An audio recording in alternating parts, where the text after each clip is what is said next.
pressure on you, okay? I mean, you can be as involved as you want. This is Good Morning America. Nous interrompons votre programme pour vous annoncer qu'en ce mois de mars 2024, le vidéaste et streamer Valu Artworks aurait brusquement disparu. C'est un véritable cataclysme qui vient de bouleverser les quelques 200 dernières personnes qui regardaient encore les vidéos de Valu Artworks, dont le dernier projet devait en théorie sortir prochainement. Oui, ici Thierry Porter, envoyé spécial pour Fox News. Je suis actuellement entré par effraction dans la cave à vin de Monsieur Neil Druckmann et aucune trace de Valu pour le moment. Je retente ma chance dans le garage de John Berntal d'ici une petite semaine, si tout se passe bien. À vous les studios. Le président des États-Unis s'est associé au chef d'État français, ainsi qu'au fantasque Daniel RPK pour l'ouverture de ce qui semblerait être la plus grande chasse à l'homme de l'ère moderne. Cette disparition, que dis-je, cet enlèvement est une déclaration de guerre stratosphérique que nous ne laisserons pas passer. Je suis Joe Biden. Et si ça ne suffit pas, je déploierai l'artillerie lourde, l'homme aux mille métiers, et oui, Johnny Sins, afin de venir en aide à cet homme. Je suis Joe Biden. Si l'on n'a encore que peu d'informations sur sa disparition, ses collègues nous offrent de poignants témoignages sur celui que l'on appelait le petit filou de la toile. Bah pour être honnête avec vous, moi je sais pas pourquoi Valu a disparu. Quand on pense que Asylum vient juste de sortir la bande-annonce de Mega Crocosaurus Rex versus Mega Pythonroid. Non, c'est la bande-annonce de Arak Attack 2. Ou Tremors 8. Merde, je sais plus. Ah non, c'est l'attaque du Barracuda à 12 têtes. Non, c'est pas ça. Bon, c'est pas grave, tant pis. De toute façon, quoi qu'il arrive, je les ferai pour lui dans les monstres de l'été, mais honnêtement, je comprends pas. Je me souviens quand même d'une fois où il a dit le mot doubleur dans une de ses vidéos. Et je pense que c'est David Kruger qui a fait le coup. Valu, ouais, je le connais. Il était presque aussi fan d'American Pie que moi. Et de Dog Pound, et de Paranoïaque, et de plein d'autres trucs. Désolé. J'espère vraiment qu'on va le retrouver. Foufoune pas là, j'écoute. Vous savez, moi, en dehors de Sam Neill, hein, j'ai pas envie de chercher grand monde. Je veux dire, ça fait déjà des années que je le cherche. J'ai toujours pas trouvé. Hein, donc je vais pas m'arrêter maintenant parce que voilà, il y a des années de travail quand même. Tout ça pour qui? Pour Valu Artworks. Alors le fameux Valu que je préfère moi personnellement appeler Valentin puisque je le connais depuis la fac et je peux vous dire que déjà à l'époque c'était une sacrée tanche, hein. Suffit de voir son devoir sur Space Jam par exemple. Eh bien sachez qu'il faut pas s'en faire pour lui. Là il est dans un coin reclus en train de se pignoler pour la 1000e fois sur Jurassic World. Valu Artworks? Ouais, je le connais bien, ouais. Il avait voulu me piquer la licence Alien sur YouTube. Alors pas mécontent qu'il soit porté disparu celui-là. Ripley et Lex Xeno, c'est à moi. Enfin, John Michael et Billy aussi, évidemment. Est-ce que vous êtes allé vérifier dans les îles Canaries? Hein, parce que moi je suis sûr, il est là-bas le gars. Ah, bah, vous verrez, vous serez surpris. Écoutez, je ne sais pas où est passé Valu. Ça tombe mal, hein, parce que j'avais des informations concernant Stargate. Bah, je vais garder ces informations pour moi. Non mais tu penses vraiment qu'il a disparu, Valu? Jamais de la vie. Je pense que là, soit il est en Serbie, il est en train de faire du cheval avec Nikola Jokic, soit il est à Denver, il se cache dans le casier de Jamal Murray. Mais au fait, vous connaissez Stargate? Monsieur Artworks, s'il vous plaît, je réclame mes dividendes par rapport à Odyssée sur les traces de Sam Neill. Parce que oui, il a eu une note de merde sur son devoir sur Space Jam, parce que c'était de la merde.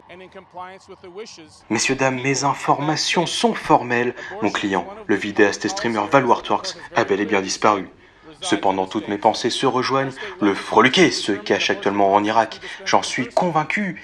Où il tente d'analyser les événements de son film culte Jared. Vous pouvez me croire, je le retrouverai. Je suis Christian Brackmar, avocat de Monsieur Artworks.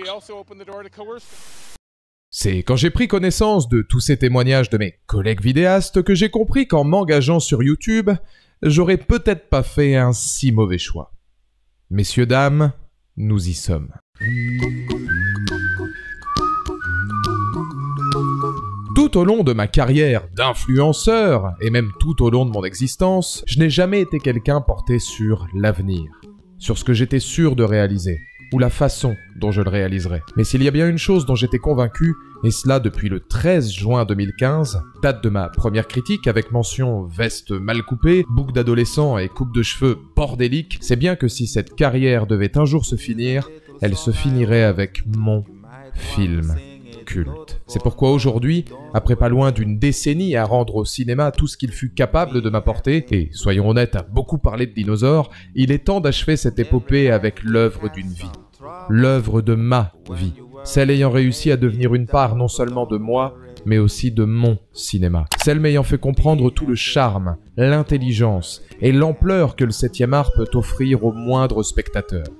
Aujourd'hui, pour cette dernière vidéo YouTube, mes mains deviennent ma pensée, mon clavier mes révélations. Et Reptile préhistorique laisse place à une tempête de sable étant bien ma référence filmique absolue. Pour cette dernière, retour dans le désert pour Jared, la fin de l'innocence. La fin de mon innocence. Putain, cette intro c'est quand même vachement bien écrit. Petit PD, venez, on se regarde. Don't worry. Bienvenue chez Casse-Couille. Be happy. Don't worry, be happy.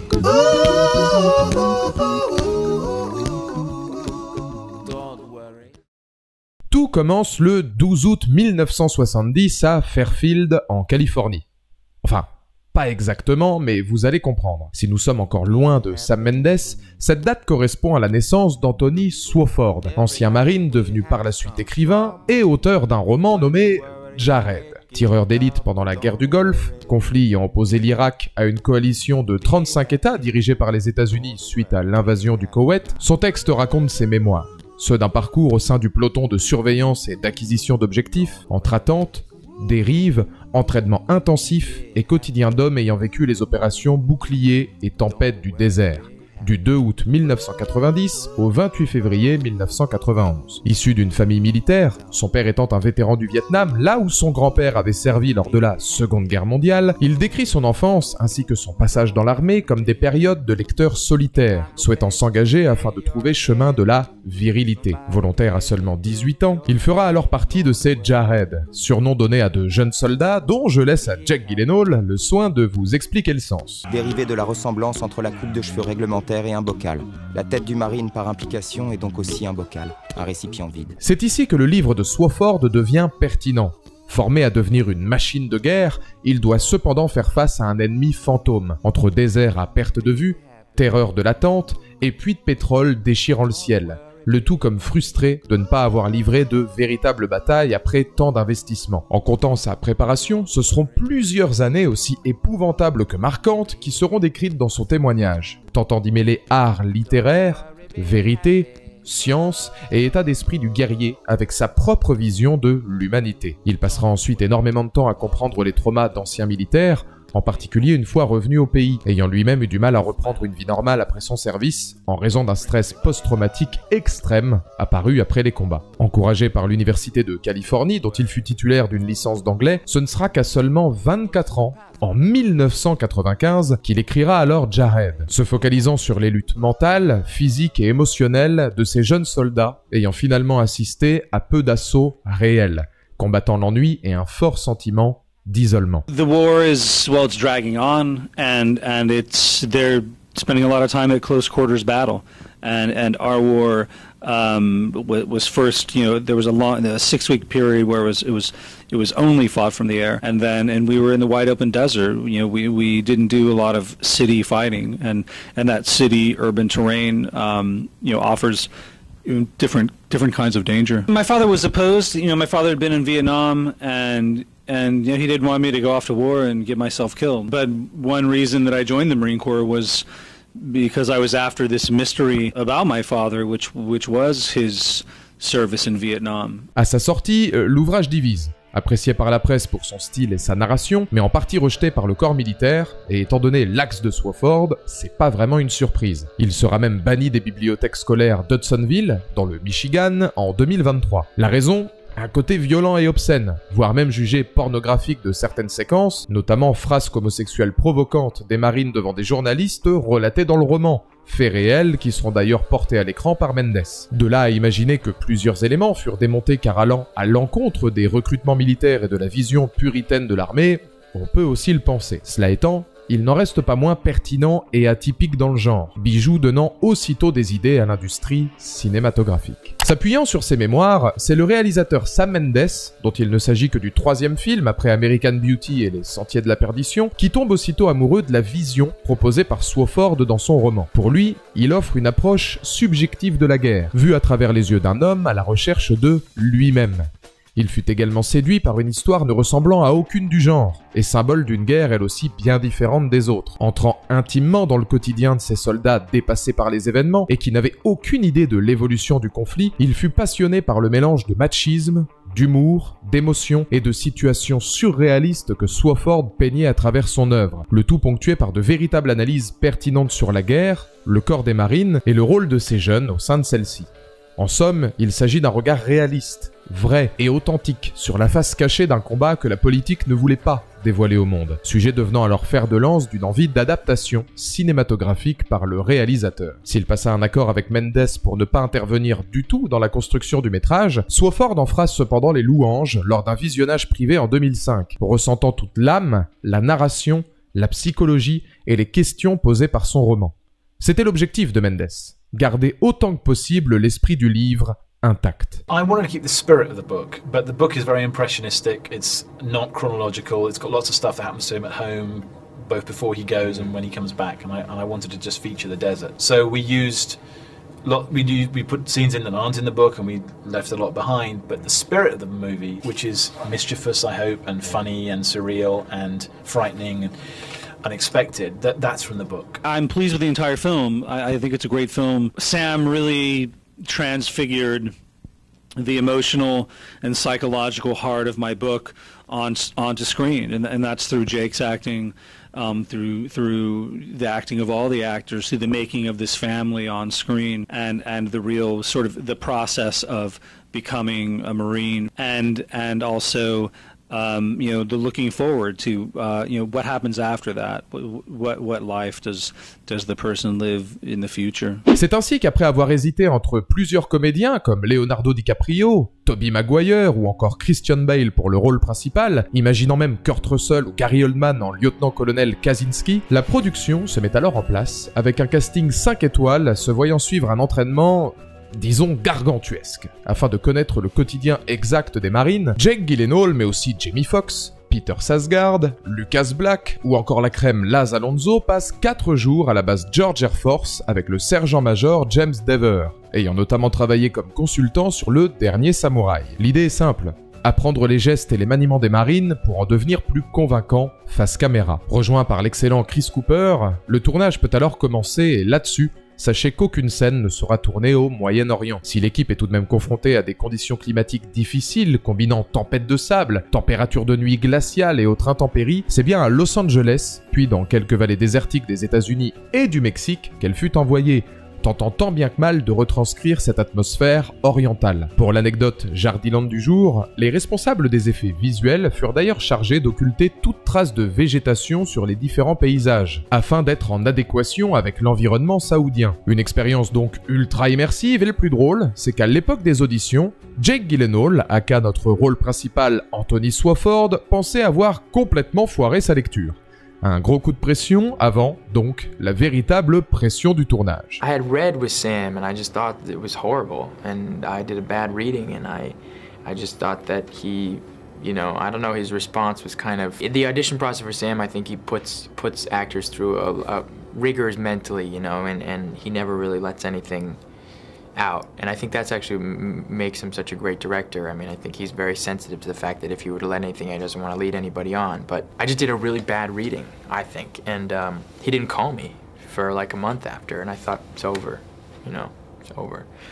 And so I called him and I left him a message on his machine, and I just said, I'm the person to play this role, I'll do anything for it, I'll do anything for it. A noter également qu'à l'exception de la script du métrage et de quelques femmes sur le plateau, l'intégralité du crew était composée d'hommes, du casting à la technique, en passant même par les maquilleurs, nouant fort lien d'amitié ayant, j'imagine, encore plus apporté à cette touche Jared. Comme le disait Sarsgaard, des bagarres tout autant que des pulsions d'amour pouvaient éclater tous les jours.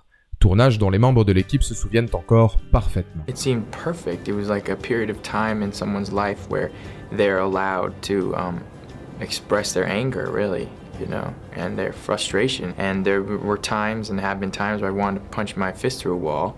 And as an actor, when you're allowed to punch your fist through a wall on the scene and you're feeling that in your life, I think it's sort of perfect, you know, emergence of life and work, and that's what I wanted to do. I wanted to have something, a part where I could get angry and express myself. You know, I don't think our experience on this movie is quite like what it is to be a Marine, but it's certainly made me respect what they go through. I think I could do the technical and the physical. It's the mental, I think, that might be difficult for me. You're a little tight, yeah. Rectum is a little tight when that plane is going right over, like 20 feet, 30 feet over your head. So that really, you know, that drove it home for me. You know, it's like, man, this is really, you can never know how it really feels, but imagine a plane did come and drop a bomb on you, you know. And so that's what was exciting about it. Jared débarque au cinéma le 4 novembre 2005 aux États-Unis, pour une sortie en France quelques mois plus tard, en janvier 2006. Et doté d'un budget de 72 millions de dollars, plutôt conséquent pour l'époque, il n'en rapportera que 97 millions à travers le monde. Oui, messieurs, dames. 97 millions. Échec donc important pour Mendes, le premier de sa carrière, car au cas où vous ne le sauriez pas, pour qu'un film soit qualifié de succès, voire même de rentable dans l'industrie filmique, il doit faire entre 2 et 3 fois la somme de son budget initial. Penser que gagner 72 millions de dollars suffit à remplir un budget identique se veut donc analyse erronée. Alors ici, comprenez bien qu'avec à peine 20 petits millions de dollars de supplément, c'est une sacrée contre-performance. Côté critique, avec 61% d'avis favorables, Jared sera là aussi injustement sous-estimé. Si l'on souligne les talents cinématographiques de l'auteur et la performance de ses comédiens, beaucoup regretteront le manque d'impact émotionnel du film, ou sa capacité à se conclure en tant que film de guerre. Et quitte à continuer dans le délirant, sachez que ce ne sont pas une, ni même 2, mais bien 3 suites qui verront le jour avec une seule putain de question en tête. Pourquoi ? Pour moi, ça, c'est impardonnable. Non, parce que dans la liste des films aux suites complètement inutiles et qui n'ont absolument pas lieu d'être, Jared était très probablement en tête de liste. Alors oui, je sais, question financière oblige, sortir un direct tout DVD avec l'appellation Jared fera toujours plus vendre qu'une sortie lambda pour Universal. C'est une évidence. Mais étant donné le succès très modeste du métrage à sa sortie, et le ton des sequels n'ayant absolument rien compris au propos original, je ne comprends pas. Enfin... Au moins, si vous vous demandez ce qu'est devenu Fernando Sucre, j'imagine que c'est positif. Quoique... non. Je peux pas voir ça. Et vous non plus. Bienvenue en Israël. Suivez-moi.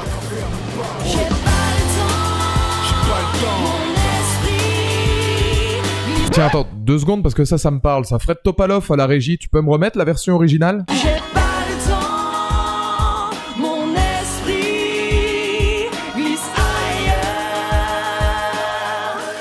Ah ouais, non c'est vrai que les premiers Prison Break c'était quand même quelque chose. Encore plus farfelu dans le genre, certaines théories verront même continuité entre Jared et End of Watch de David Ayer, suite fantasmée des fans. La raison ?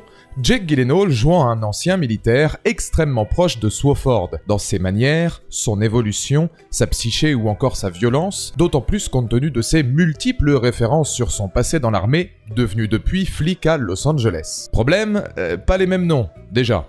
Pas les mêmes guerres, Brian Taylor ayant servi en Afghanistan, et quand bien même, je veux bien que l'ami Jake soit particulièrement saillant, mais son passage dans le Golfe ayant pris fin début 90, il aurait quand même pas beaucoup vieilli jusqu'en 2012. Théorie donc tombant à l'eau, mais reflétant multiples connexions et thèmes similaires entre les deux œuvres, et d'un point de vue personnel, c'est toujours un plaisir de citer David Ayer. Bref, l'histoire est en place, Jared envahit nos écrans, mais moi, je me revois en salle. Quelques semaines avant la sortie de celui-ci avec mon père. Comme les hasards n'existent pas, je profite d'une deuxième séance d'un autre de mes films cultes, King Kong, quand peu de temps avant de revoir le roi de Skull Island fracassé du T-Rex, une bande-annonce défile devant mes yeux. Bande-annonce dont je ne ressortirai pas indemne. Une chose, me retrouver à nouveau au cinéma pour me délecter d'une œuvre dont, à l'époque, j'ignore tout. Elle finira par se dévoiler à moi quelques semaines plus tard et dès lors, plus jamais je ne serai le même. En 2006, Valentin a 13 ans. Et c'est pile à cet âge que l'on parle cinéma, émotion et même compréhension personnelle, il perdit pour toujours son innocence. Jared, ou ma perfection filmique. Mais avant la chronique, 2 choses. 1, je constate que certains d'entre vous ne m'ont pas encore suivi sur X, Instagram et Twitch pour continuer à parler de cinéma après mon départ. constituant un affront impardonnable. Et deux, je vais peut-être mettre un t-shirt. Déjà parce que je suis gaulé comme un néon et surtout parce qu'on n'est pas dans le golf en fait. Je me suis planqué en Charente-Maritime. Déficit de budget. Et je vous cacherai pas qu'à 10 degrés au mois de mars, je commence clairement à me cailler les meules.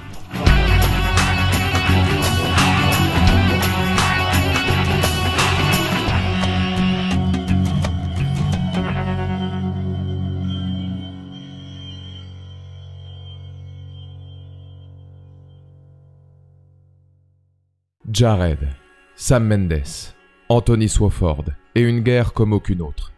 Tout un programme. Si certains d'entre vous seront étonnés de cette révélation, car oui, des dinosaures et des aliens, vous en avez bouffé pas mal, ce long métrage reste toutefois mon préféré, et à des années-lumière de la concurrence. Là-dessus, je pourrais évidemment vous dépeindre une réalisation inspirée, borderline et minutieuse, un scénario détonnant et en adéquation parfaite avec le bouquin, loin des codes du film de guerre standard. Un casting convaincant, rendant hommage à ces Jared, perdu entre situations délirantes et drames plus profonds, ou encore une partition musicale somptueuse signée Thomas Newman. Troisième collaboration avec le réalisateur, mais ça, vous le savez déjà.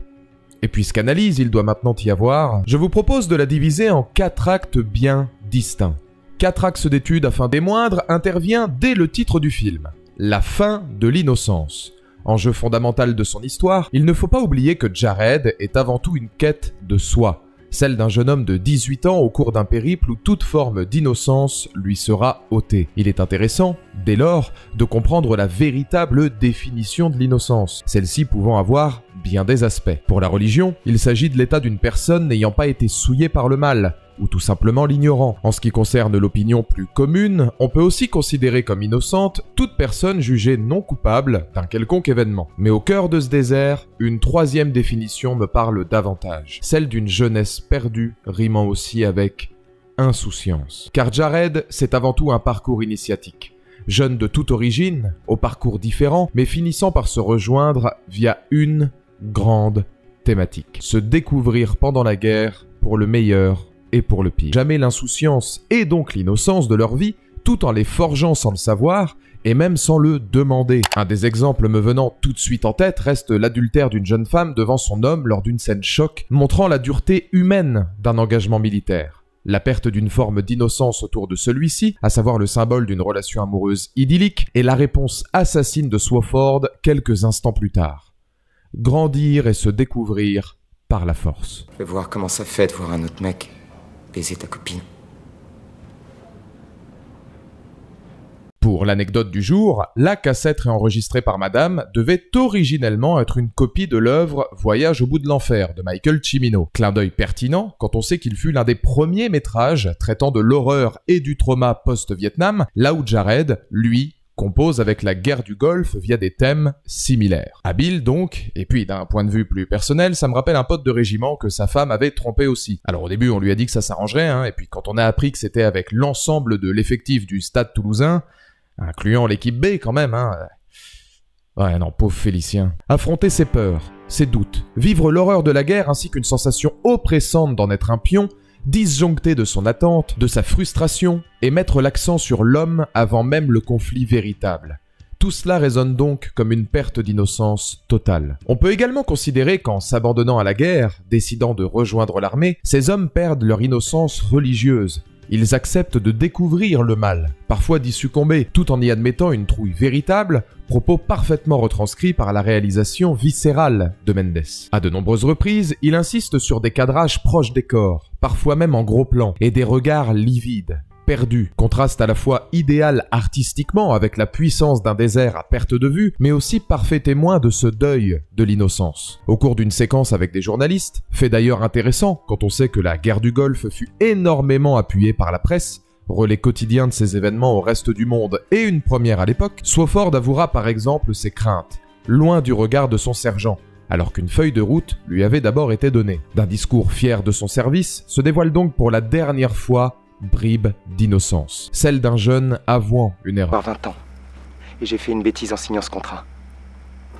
J'entends déjà siffler les bombes irakiennes. Une innocence perdue qui, d'un point de vue plus philosophique, peut également être décryptée à travers l'une des séquences les plus esthétiques du métrage, celle voyant Swoof découvrir un cheval enduit de pétrole. Déjà superbe visuellement, elle l'est d'autant plus quand on regarde sa symbolique potentielle, même s'il ne s'agit là que de mon interprétation. En temps normal, le cheval symbolise le voyage, l'aventure, la conquête, pouvant même, selon certaines légendes, accéder à l'autre monde, comprenez l'au-delà. Ici, il prône selon moi bel et bien ce voyage, mais celui les emmenant loin de leur innocence. Le pétrole sur lui proposant alors l'idée que la conquête et l'aventure, idéalement voulues par les marines, se sont peu à peu transformées en un cauchemar noirâtre et glauque. Et une terre où la dure réalité du propos a recouvert l'espoir, la beauté, et donc l'innocence. Car rêvant pourtant de fac, de famille ou de grandes ambitions, beaucoup succomberont à l'enfer de la guerre, laissant à jamais une partie d'eux sur la route. Cela étant, perdre son innocence, c'est aussi, pour nous, spectateurs, découvrir l'envers de la guerre,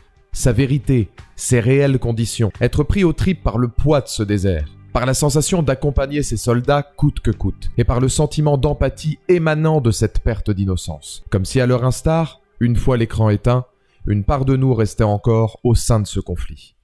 Une guerre aux multiples paradoxes. Le paradoxe du Golfe, deuxième masterclass de son auteur. Car s'il y a bien un élément qui n'était pas évident à mettre en image, c'était bien discuter d'une guerre aussi délicate politiquement que drame et frustration. Car ce que nous apprennent Mendes et William Broyles Jr., scénaristes de Jared, c'est aussi que cette guerre ne fut en rien comparable avec les attentes des marines. Pour beaucoup, il s'agissait là de se farcir un maximum d'Irakiens dans une guerre de front, compilant attaques au corps à corps, explosions à tout va et sensation d'être l'excellence que l'on appelle en cas de besoin. Ce n'est pas pour rien que Mendes filmera d'ailleurs toute une séquence voyant ses marines se régaler devant Apocalypse Now peu de temps avant d'y être envoyés. Au-delà du film dans le film, pour eux, la guerre, c'était ça. Sauf qu'il n'en sera rien. Face à nous, Mendes s'emploie à retranscrire à la perfection toute la difficulté véritable de ce quotidien. L'attente, une vie de questionnement pour les marines, d'inquiétude, de nostalgie du pays, et surtout d'incompréhension quant à leur utilisation et les raisons de leur présence, tout comme les véritables enjeux de la guerre. Si certains se veulent assez politiques, comme un Kruger contestant régulièrement les décisions de l'armée ainsi que leur façon de gérer celle-ci, là où d'autres seront plus pragmatiques, comme Troy, quel est le véritable sens de tout ça? C'est là que Mendes fait fort. Tout en s'inspirant du borderline et des frasques hallucinantes du roman, il parvient à faire une œuvre elle aussi paradoxale. Si ces marines n'avaient qu'une envie, en découdre, la réalité du terrain mentionnait la véracité d'une opposition qui, de toute façon, n'avait plus rien à voir avec les précédentes. Avant qu'on ait pu régler les visées, le front aura bougé de pas loin de 2 km. Revenez sur Terre, merde! Une guerre éclair donc, d'à peine 10 petites secondes selon Sasgard. Tiens, 10 secondes, c'est pas la durée qu'il a fallu à Doumbé pour être vaincu par une écharde à son dernier PFL d'ailleurs? J'ai un doute. Je sais plus. Du travail de professionnel. Ce qui se dessine donc devant nos yeux, c'est une nouvelle façon plus humaine, critique et authentique d'aborder la guerre. Évidemment, plusieurs passages rappellent quand même l'ampleur d'un tel conflit. Aussi éclair fut-il. Avions en rase-motte, tranchées, corps d'innocents calcinés à la suite de bombardements, personne ne peut y échapper. Cela étant, les premiers assauts, magnifiquement représentés par Mendes sous le regard apeuré de Jake Gyllenhaal, nous prouvent énième paradoxe. Si aucun n'était véritablement prêt pour le combat, quand celui-ci finira par s'achever, ce n'est pas un sentiment de soulagement qui émanera de la plupart de ces marines, mais bien celui d'une frustration, celle de ne pas avoir pris part à de réels combats. Cela s'explique via plusieurs idées, une attente n'ayant finalement été qu'une perte de temps, un trauma sans le moindre sens, et comme le sentiment d'être à jamais esclave de ce désert pour rien, si ce n'est conditions de vie difficiles et entraînement intense, peine perdue. Le meilleur exemple reste l'envolée de Troy face au Major Lincoln, ne pouvant abattre un ennemi lors d'une mission donnée plus tôt. C'est à moi de le tuer! Espèce d'enfant et de roue de cuir! Sale connard de merde! Vous savez pas par quoi on est passé!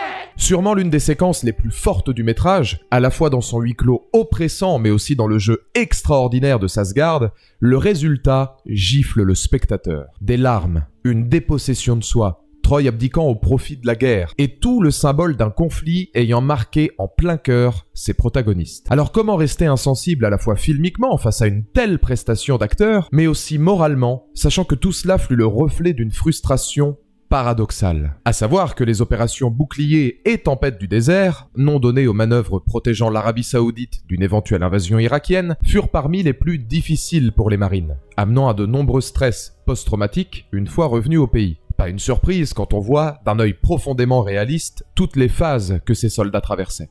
Et cela sans compter ce que l'on appellera le syndrome de la guerre du Golfe.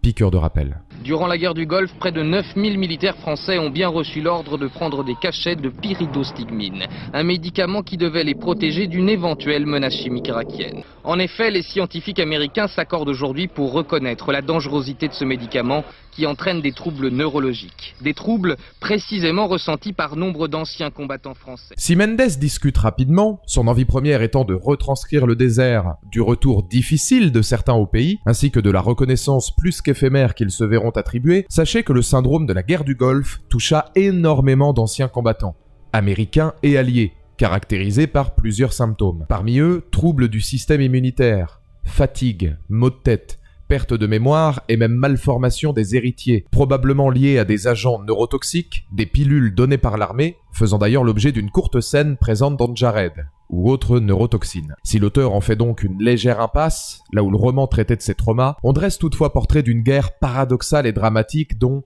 finalement, un seul point s'avouera positif pour ces hommes. La famille. Vous l'aurez compris, Jared est tout sauf un film de guerre comme les autres. Fresque de l'anti-divertissement par excellence. On passe de séquences d'entraînement loufoques et même hommage au meilleur de Stanley Kubrick à moments extrêmement durs psychologiquement. Fergus devant encore se souvenir du fusil de Swofford, explosion totale de tous les sentiments évoqués plus tôt, mettant même sur le devant de la scène un certain morceau de Nirvana ayant fait les beaux jours de The Batman, symbole à la fois d'une perte évidente de contrôle, mais aussi d'un talent narratif remarquable. Le sable devient l'image de l'isolement, de la dépression, de l'anxiété et de la tristesse de ces hommes ne voyant plus le bout du tunnel, jusqu'à en devenir malades. La bande originale, elle, nous glace le sang.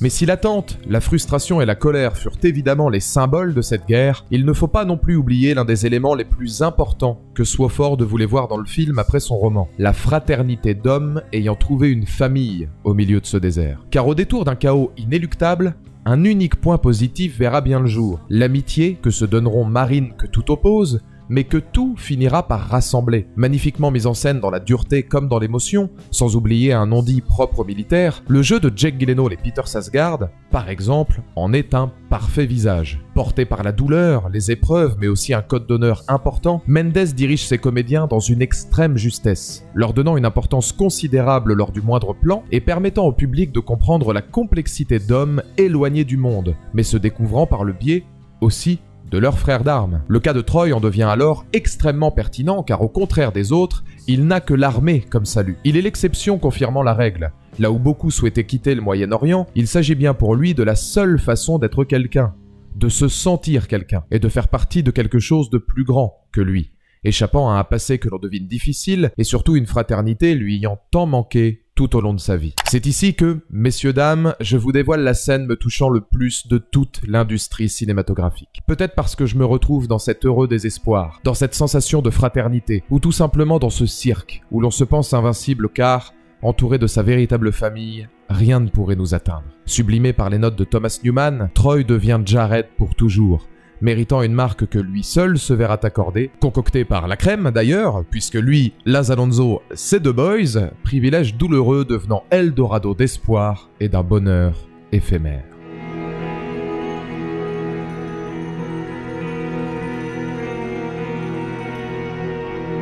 Je trouve personnellement qu'il s'agit de l'une des plus belles scènes du cinéma, celui m'ayant tant appris, et ce malgré sa simplicité. Des comédiens habités par leur rôle, des larmes authentiques, et surtout un montage pertinent, où cette unique phase de soulagement intervient précisément là où la véritable guerre commence, comme un calme avant une tempête que le spectateur, tout autant que les marines, ne semble pas préparé à découvrir. Voilà tout le génie de Jared. Multiplier les lignes directrices et provoquer à chaque seconde une émotion. Vraiment le cinéma de ma vie, me frappant toujours en plein cœur. A noter que l'implication musicale de Newman est géniale, délaissant les morceaux lyriques des bandes originales traditionnelles pour des sonorités plus électroniques, rock et viscérales, son œuvre se veut toujours en lien avec ses personnages, comme un reflet de leurs émotions, de leurs angoisses, mais aussi de leurs joies et souffrances tout au long du récit. Bon, ça vaut pas Barbichette d'Affida Turner, on est d'accord, mais quand la musique est au service d'un bijou... Je te retrouve. Non mais je te jure, tu es foutu. Non mais c'est vrai, pardonnez-moi cet aparté, mais comment parler de Jared sans en souligner sa bande originale? Si la soundtrack passe de Tom Waits à Nirvana en passant même par T-Rex et Bobby McFerrin, mélange des genres à l'effigie d'un film ô combien diversifié, la partition de Newman y est somptueuse. Car bien que fan de ses compositions symphoniques transportant le spectateur, capable d'ailleurs d'aller du film de guerre à l'Odyssée spatiale en passant par le drame et même l'animation, car tout ça, c'est aussi lui, Jared est peut-être sa plus grande prise de risque. Chaque morceau est une humeur, une captation de cette réalité dans le désert, et ce de main de maître. Unsick Most Ricketic symbolise par exemple l'humour et l'autodérision de certaines situations loufoques vécues par les personnages, et ce via des notes déstructurées et presque comiques.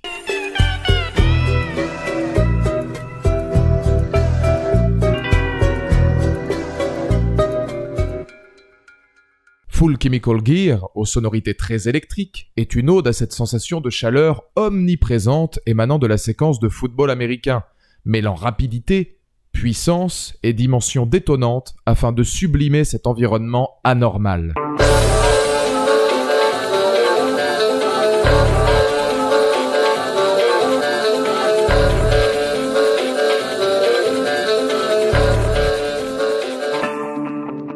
Listen Up, c'est l'essence d'un débarquement. Péchu, brutal, au corps chaud, parfaite musicalité pour un déploiement dans le désert, et ce que laisserait imaginer cette tempête s'abattant sur les protagonistes.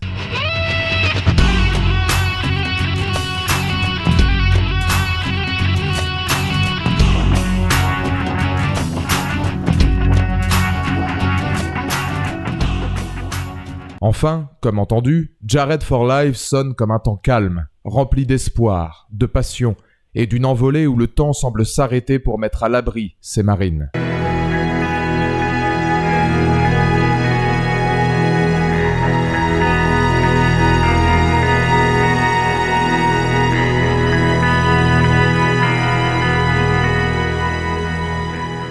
Bref, un aparté un peu long, certes, mais ô combien nécessaire pour remettre le Thomas Newman au centre du village, avant de revenir bien évidemment sur notre fraternité. Et au pire, je fais ce que je veux, c'est un peu ma vidéo. Un autre exemple de cette fierté du soldat, Mendes n'oubliant pas de nuancer son propos à l'image du roman, être honnête, certes, mais aussi réaliste quant à l'amour que certains pouvaient avoir pour leur profession, concerne l'écriture du sergent-chef Sykes. Création originale du métrage, il sera la vision amoureuse de ce boulot. Fier du corps des marines, de l'évasion constante que ce métier propose, et de l'honneur, du devoir qu'il véhicule. Il est le regard pragmatique, sérieux et paternel d'un groupe en ayant tant besoin, parfaitement retranscrit par Jamie Foxx.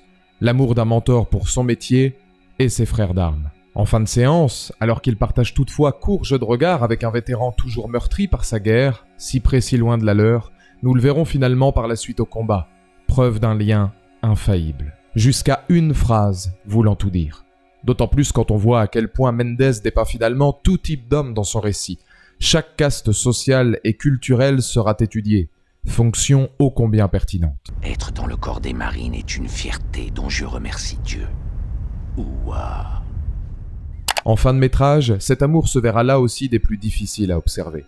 On suppose un suicide de Troy, Swaff ne peut contenir sa colère, celle de ne pas l'avoir protégé, et alors que Tom Waits s'empare de l'ambiance musicale, le dernier plan de Jared voit Jake Gyllenhaal se remémorer le conflit. Seul, la caméra envahissant l'appartement afin de le voir rétrécir sur lui, symbolisant le poids d'un manque, d'un trauma, celui du désert. À la télévision, la guerre, évidemment, et une fenêtre laissant peu à peu place à deux connotations. Des militaires toujours dans le Golfe, symbole de son innocence laissée sur place, tout autant que ses frères d'armes. Et c'est justement par cette scène que l'ultime acte arrive. 13 ans. Quand je tombe sur Jared, je n'ai bien que 13 ans. Et mes ouvertures cinématographiques, même si déjà importantes, ne m'avaient pas encore produit cette sensation étrange de perdre quelque chose en moi. Aussi étonnant cela puisse être, c'est l'après Jared dont je me souviens plus encore que ma séance. Souvenir très précis que je me dois de témoigner. Je suis en voiture, bande originale du film en main, Mon père au volant et le regard perdu, cœur est bel et bien resté dans cette histoire. Je revois chaque vision de Sam Mendes constamment, de ses plans larges faisant de l'inconnu pire des fléaux, à la beauté de ses puits de pétrole déchirant le ciel. Photographie somptueuse, ne me laissant pas indifférent et, pour la première fois de ma vie, j'essaie d'en trouver le sens, de décortiquer son talent de mise en scène, la puissance de sa direction d'acteur, l'émotion formidable que je ressens à chaque fois que Peter Sarsgaard explose devant la caméra, quelques petits sourires en coin au bon souvenir des moments comiques du film, mais surtout avec le sentiment d'un profond changement. Oui, messieurs, dames, si j'aimais déjà le cinéma, Jared marqua la fin de mon innocence quant à celui-ci, et le début de mes premières réflexions sur la réalisation, l'utilisation d'une bande originale, d'un grand comédien, naissance d'une passion pour les films de guerre, et pour la toile. Voilà pourquoi je ne pouvais finir mon aventure YouTube qu'avec Jared. Car j'ai souvent dit que le 7e art était le plus puissant du monde, et que l'on pouvait grandir avec un film. Alors plus que jamais aujourd'hui, je rends une dernière fois, non pas au cinéma ce qu'il m'a apporté, mais à Jared tout l'amour qu'il me permit d'avoir pour lui. J'ai appris avec lui, évolué, grandi, et compris ce qu'était l'art filmique au détour d'un désert brûlant qui fera donc toujours partie de ma conscience. Car il n'y aurait jamais eu ces quelques 400 vidéos, cette carrière YouTube, et même ce passage de flambeau entre vous et moi, sans Jared. Une histoire. Un homme tient une caméra pendant des années, et il parle de sa passion. Et après, il rentre chez lui. Et il se rend compte que malgré la fin, malgré sa dernière vidéo, et quoi qu'il fera d'autre dans sa vie, construire une maison, aimer une femme, voir un nouveau sacre des Nuggets, il restera toujours fier d'avoir parlé de cinéma. Et restera toujours fier de l'avoir aimé grâce à Jared. Car Jared, lui, sera toujours moi. Je serai à jamais dans le désert.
Bon, je t'ai assez regardé dans les yeux là. Allez, des bisous. Et bon courage. Je sens que ça va être très compliqué. Très compliqué. Goodbye to me and you, goodbye to the life we knew, one last long embrace, let go and walk on. Oh putain. Leaving everything behind for a piece that I can't find, ghosts that roam this house, winter air right through. Jab et tu lui pètes sa gueule, allez vas-y, oui, non, Mais non, Félicien, c'est le caméraman, ça. Oh non, oh putain, on avait dit pas les vêtements. I bought a ticket, but the train didn't stop. Ended up walking all the way, singing ooh la la.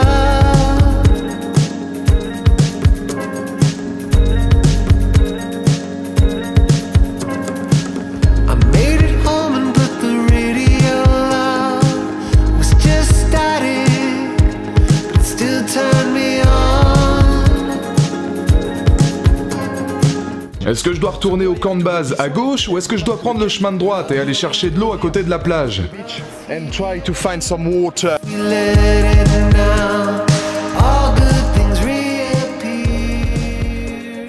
Putain.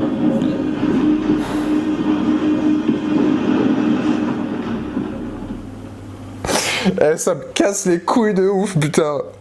Tout ça pour une chiennasse de ces morts, ça fait chier, putain, ça me fait chier.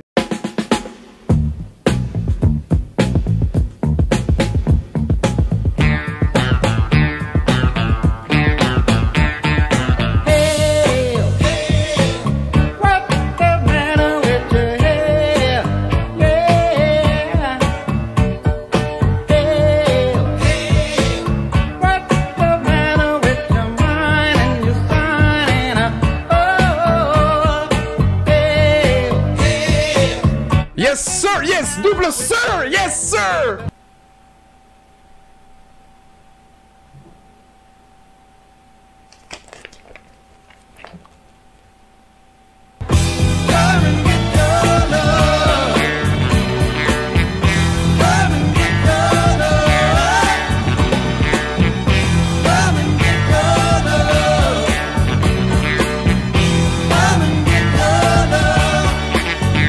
Tu le prends souvent?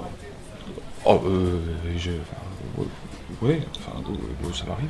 Look in my eyes, what do you see? The cult of personality. I know your anger, I know your dreams. I've been everything you wanna be. Oh, I am the cult of personality. Monsieur Blôme, taisez-vous! Taisez-vous! Monsieur Blôme, je vais vous dire un truc. Le chat là, on est actuellement.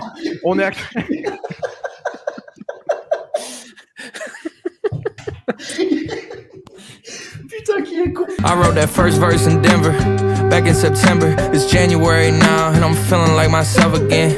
Oh, c'est pas possible! Oh, c'est pas possible, Eminem! Il est là, Eminem! The people that write about me, who write about me, and I wonder if my exes are oversharing, cause they know a lot about me. I'm a long way from Shelby County, I've been through some local tension, heard talks of a healthy bounty. T'en veux, non?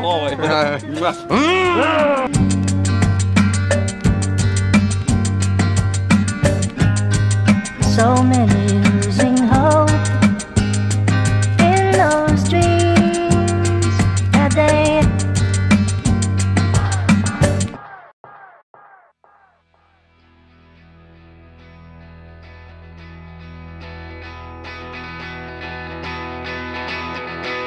Goodbye to me and you, goodbye to the life we knew.